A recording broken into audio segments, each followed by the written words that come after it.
Karena kalau gaya hidup, waduh, udah kepontang-panting aku sekarang. Sudah mungkin bisa pinjam sana sini untuk memenuhi gaya hidup aku ya.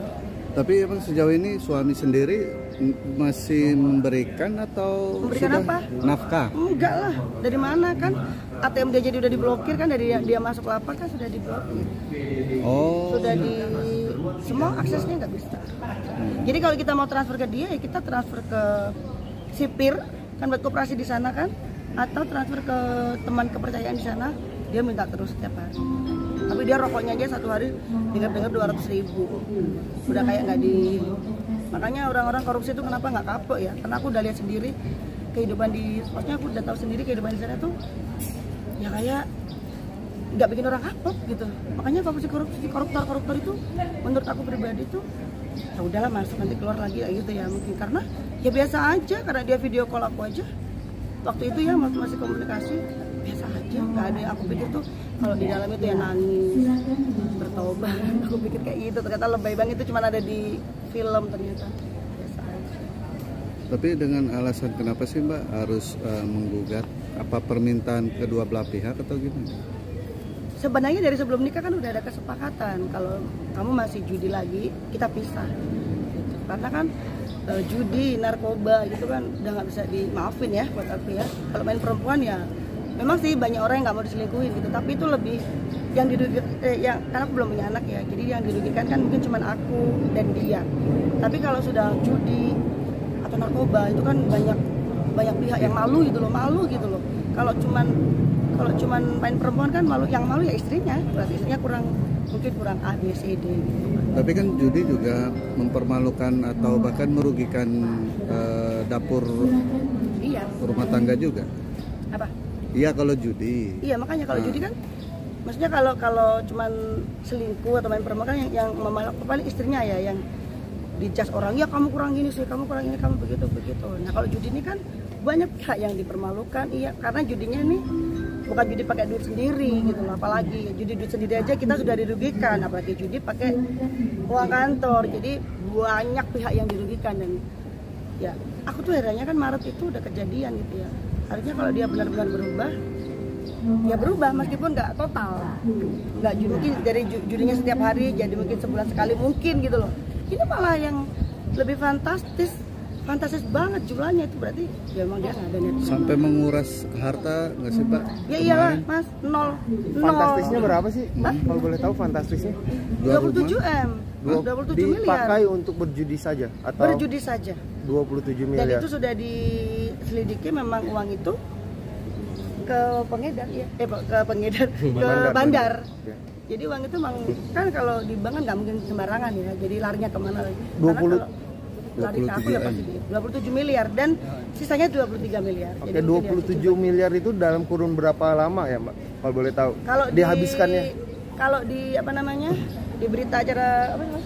Pemanggilan itu ya, penetapan tersangka itu 1 bulan. 1 bulan 27M dihabiskan selama 1 bulan untuk berjudi. Tapi pengakuannya dia ke saya 6 bulan. Makanya saya langsung bilang ke pengacaranya, loh 1 bulan kan pengacaranya ngasih ke aku surat penetapan tersangka. Saya baca bahwasanya dalam kurun waktu 27 Oktober ke November sekian 27M. Nggak salah. Saya langsung konfirm ke pengacaranya, Pak, ini beneran 1 bulan?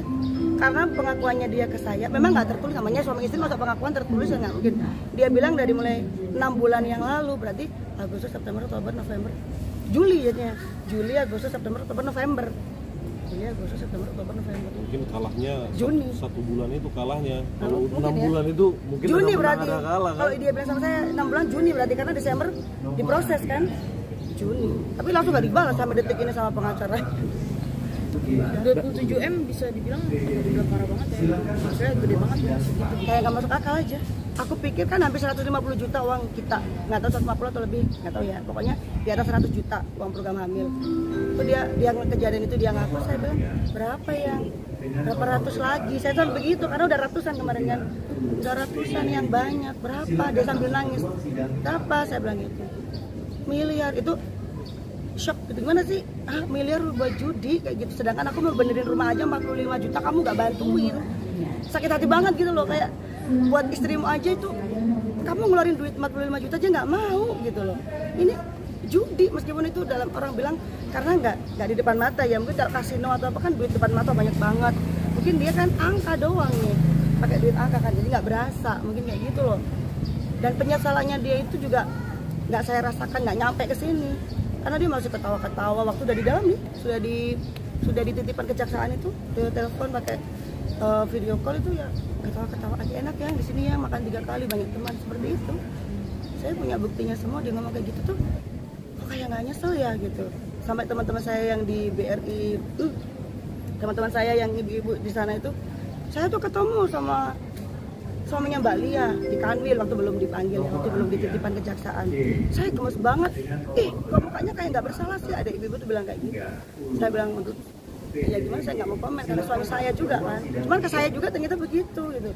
Kok bukan, mungkin dia untuk menutupi, menghibur dirinya ya, tapi itu nggak cocok lah menghibur dirinya begitu ke saya, ngomong enak di sana 3 kali sehari makan. Terus berapa rumah yang sudah dijual dan berapa mobil yang sudah dijual untuk menutupi itu semua? saya nggak tahu, dia tuh ngambil 4M dari mana saya juga nggak tahu. Dari Mbak? Dari 27. Kalau saya kan semua uang kan dia yang kelola.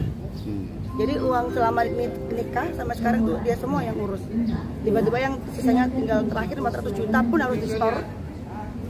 400 juta itu terakhir yang aku pegang di BCA pun harus di-store. Jadi aku ngambil 50 juta waktu itu untuk pindahan. Ini tuh aku masih ngurusin semuanya. Untuk bayar ini, untuk bayar travel, bayar ini segala macam, untuk pindahan barang-barangnya dia kan dia pasti dari Tondano dia dipindah ke Manado. Nah itu barang-barangnya aku semuanya packing, bayarin semuanya, aku ambil mana. Jadi sisanya buat kontrak di Manadonya kan udah nggak difasilitasin ya. Jadi kita kontrak 25 juta di Manado sampai bulan 6 nanti masih ada tuh kontrakan. Tinggal kabur. Ada dampak atau komen-komenan miring nggak sih buat ya, ada lah. sendiri? Pastilah banyak. Yang nggak tahu ya bilangnya apa lagi jatuh ditinggalin. Pasti itu uangnya buat biaya hidup istrinya, tuntutan hidup segala macam. Tapi aku nggak masalah, memang enggak kok. Kalau aku emang punya gitu loh, satu aja barang yang memang harga 1M atau apa, ya silakan diambil. Kalau memang punya, nggak ada memang. Tas aku aja paling cuma 2 juta 3 juta waktu itu. Sekarang ya udah nggak pernah beli, ya malas banget mau beli, mending buat biaya hidup, buat keripik, buat apa, muterin lagi perputaran hidup gitu. Mbak, ini kan aset yang hilang apa aja Mbak? Kenapa? Aset-aset yang hilang di. Kalau kita kan memang nggak begitu. Dia tuh yang lebih banyak. Jadi dia tuh kayak ngumpulin motor trail. Dia tuh suka banget beli motor trail. Terus kayak sekalinya beli golf itu kan mahal ya, alat-alat golf itu kan mahal-mahal gitu. Terus rumah kita tuh baru berapa? Udah setahun apa belum ya, lupa. Gitu. Dia ada di Makassar. Gitu. Mobil itu terakhir dia jual tahun berapa ya? Udah nggak ada semuanya. Maksudnya yang ke aku ya, memang nggak ada. Memang semuanya di Makassar. Dan aku tuh nggak ada atas nama aku, nggak ada. Semuanya atas nama dia. Kalau nggak atas nama dia ya mungkin yang ngurusin mama. Karena aku percaya itu loh aku sama dia. Padahal logikanya kan istri kamu mau dong atas nama aku gitu. Aku nggak pernah begitu karena ya aku ya dia gitu. Apa yang dia punya ya pasti nanti jadi milik kita juga kan. Buat apa sih toh nama doang di atas. Aku juga nggak seserakah itu untuk mempeributkan duniawi gitu. Masih seandainya aku bernyanyi juga masih bisa lo beli sendiri gitu kan. Namanya kita keluarga. Aku support dia. Aku udah bener-bener yang support banget untuk setahun lebih ini kan. Karena udah meninggalkan dunia entertain, terus benar-benar yang ikut kegiatan ibu-ibu itu, benar-benar ikut kegiatan Iwabri itu yang totalitas banget. Tapi ternyata ya Allah kasih jalan seperti ini ya, berarti ya harus jalannya begini lagi, balik lagi ke duniaku ya sendiri. Tapi sempat sakit hati nggak sih kalau dikatain netizen gitu? Enggak, karena aku pun akan begitu mungkin mengomentarin orang. Mungkin kan kayak yang saat ini yang lagi rame gitu ya kan, Indra Putih atau apa kan, kita bisa aja ngejudge dari luar doang. Tapi yang ngejalanin kan kita nggak tahu. Makanya aku nggak pernah sakit hati sama omongan netizen. Jadi ya udah kan, karena ini sudah dipublish, bebas siapapun berkomentar. Kalau bisa jangan dibaca aja. Aku nggak pernah baca komen dan karena mempengaruhi psikis juga kalau kita baca, ya mau nggak mau kan. Jadi tapi aku bebas, mereka mau komen apa aja. Yang penting aku yang jalani hidup aku yang tahu bagaimana kehidupan aku selama menikah. Aku bilang aku nggak bahagia, enggak, aku bahagia karena aku menjalaninya ya legowo lah selama ini. Kalau sakit hati malah netizen enggak, bebas aja. Mbak,